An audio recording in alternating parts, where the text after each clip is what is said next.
have a camera. Man, I have a question for you. I got some questions for you. Sure. What makes Sam Axe different from Michael Weston? Obviously, you couldn't have him take the approach that Michael Weston would. He wouldn't solve it how Michael Weston would.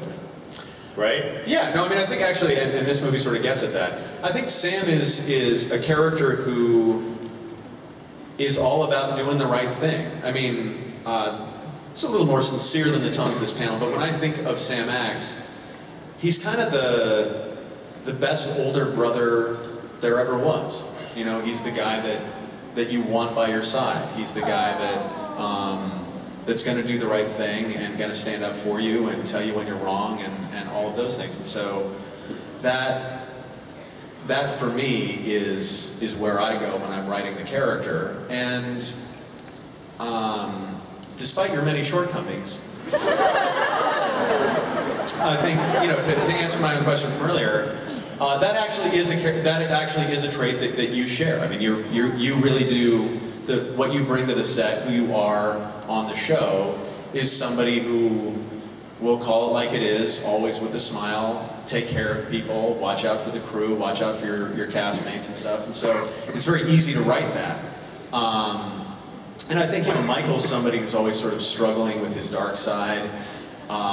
He's always pushing those limits. He seems more conflicted, Michael Weston. Yeah, and Sam is a straight-up guy. Sam's a guy who knows who he is and who is a grounding influence for Michael. So that's how I see him. Thank you for your answer. You're welcome, Bruce Campbell. Tell me about the casting process. Did you rely on the burn notice structure in place? Like, when this movie got made, how many burn notice people did you use in making the movie? A lot. I mean, certainly crew-wise, we brought a lot of our key crew down, and you know, because burn notice is made in a very specific way. I mean, it's not really like other shows on television in terms of how fast we do things, and how much we try to pack into every episode, or in this case, the movie, which, you know, sort of is in terms of the production, kind of like 2 episodes squished together. I mean, it's just a lot of stuff. And so bringing along actors who were familiar with that pace was also important. I brought on some people who'd worked on my other show, The Good Guys, that was on Fox. So people that I'd worked with, people that I trusted, and then some other people we just cast. I mean, that actually, although that brings me to another thing, which is Jeffrey. Mr. Jeffrey Donovan, how did he come to direct this movie? Yeah, well, he came to direct this movie because, but that was sort of funny. It was, this will give you a sense of the politics on set at Burn Notice. Jeffrey sort of liked the idea of directing it, and then everyone was sort of like, oh, can we suggest that to Matt? Will he freak out? And then I thought it was a good idea, but I was like, I don't think we can suggest that to Bruce because he might freak out. And then Bruce is thinking, and so I remember there was a sort of, in the studio, they liked the idea, but they weren't sure in the network. And then on one day I was like, wait a second, I think we all like this idea. And I just called everybody up and I said, you guys are into JD, right? And you said yeah, and then they said yeah, and I said yeah, and then just one. But we were sitting on the set, you know, waiting for some shot, and he's very cagey. He goes like this.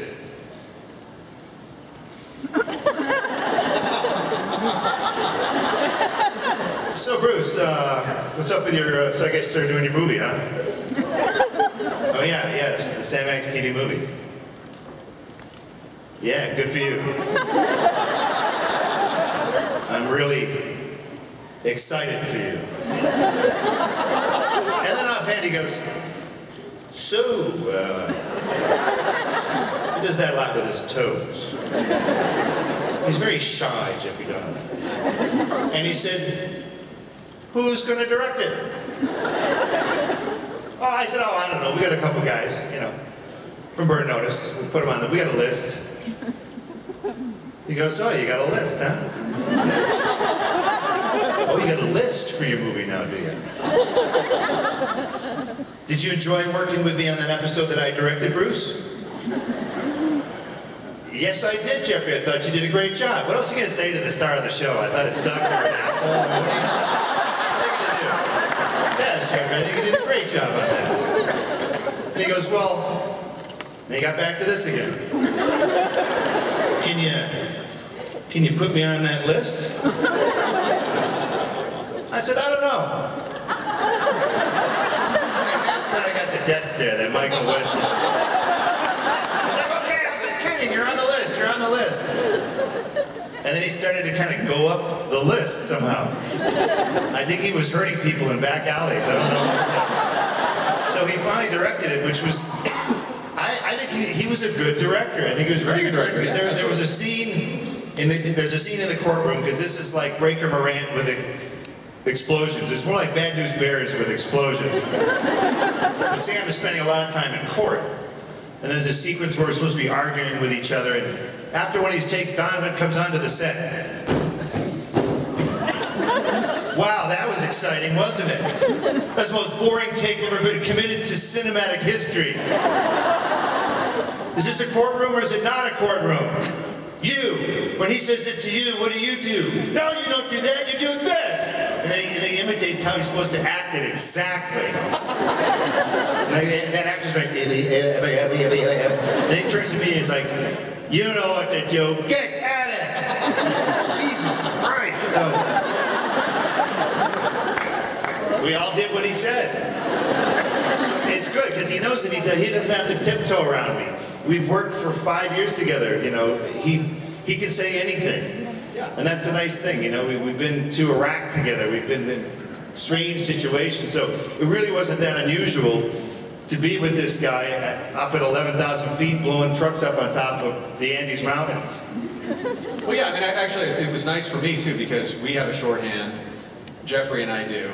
You know, his joke is always that working with me, I'll sort of walk up to him and I'll say, you know, and he'll go, oh, yeah, okay. And they go do it. And you guys have your own shorthand, and you guys have that relationship, and I think that really shows up on film. I mean, I think it really... But now, what was it like dealing with Donovan as a director? Because you outrank him, technically. As the star of a show... Well, okay. I'm just saying, as the star of the show... You're all sworn to silence. People tiptoe around the star of a TV show. Yes. Oh, are you okay, Mr. Donovan? Right. Are you okay? Can I get you? Maybe Bruce Campbell can say your lines of dialogue for you. I think that's a good idea. So as a director, though, you probably didn't have to do that as much. You could say, hey, pick up the slack in Act 2. Well, I mean, actually, Jeffrey and I have, you guys aren't going to say anything, right? No. No, it's actually, it's fun. Because I've noticed, like, he'll get sort of keyed up about saying something to me, like, okay, is Matt this is going to be a problem? There's a scene in the movie where you ride on a burro. And Jeffrey had this idea, and I could just see when he sat down to dinner that he gets this look in his eyes when he's got something. He's got something he wants to say, and it's sort of like in the back of his mind, and I can see him kind of planning how it's going to come out.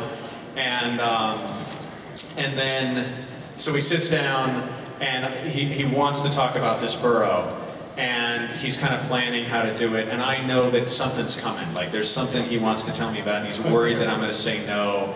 And so we're dancing around it, and then I'm getting nervous, and then finally, and it always happens with me and Jeffrey, like, we'll realize, oh, wait a second, we're friends. Oh, we could just talk about this. And it was a really nice conversation ultimately, and I liked the idea, and it worked out really well in the show. So that's that's kind of what it ends up being. Like, a lot of times Jeffrey and I will do that dance. We'll be sort of like, oh, he's the star of the show. He's a showrunner. What is this? And then it's nice. The nice news is, almost all the time we agree, so it doesn't really come down to that. It's really. By the way, on behalf of Jeffrey Donovan, if I don't say this, he's going to give me that same death stare again on Monday. He wants to be here. Matt Nix will not let him come here. He works every day in every shot of every scene. He can't be here because people think, oh, well, Jeffy's too good for us. No, he's sweating his ass off in Miami right now. He can't be here. No, Jeffrey would absolutely love to be here. We'd love to bring him here someday. Yeah, the challenge has always been, I just have to write him out of an episode of Burn Notice. Which is completely impossible. So, that's a tough thing. Skype, not a bad idea. Skype, I like that. I like that idea.